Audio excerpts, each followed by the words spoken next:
म्हणजे याचाच अर्थ काय? The magnetic strength is concentrated at its pole.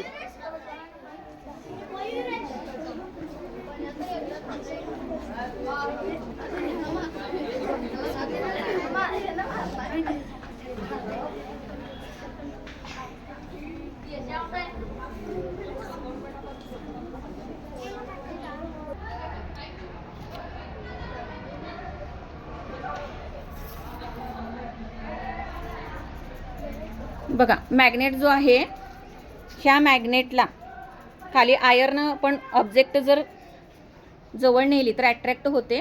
त्याच्यामध्ये थोड्या वेळासाठी मॅग्नेटिक प्रॉपर्टी आल्यामुळे त्याला सुद्धा काय होतं, दुसरा लोखंडाचा खिळा म्हणजे आयर्न ऑब्जेक्ट आहे ती अट्रॅक्ट होते आणि त्याला परत आणि खाली आपण काय केलं, टाचणी लावली.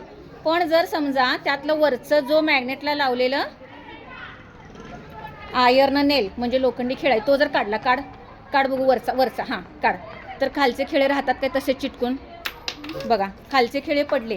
याचा अर्थ जोपर्यंत ते मॅग्नेटच्या संपर्कात होतं तेवढ्या वेळ त्याच्यात काय झाला, मॅग्नेटिक गुणधर्म तयार झाला. आणि मॅग्नेटचा संपर्क गेल्यानंतर परत काय झालं आहे तसं तो लोखंडी खिळ्यामध्ये त्याचं रूपांतर झालेलं आहे.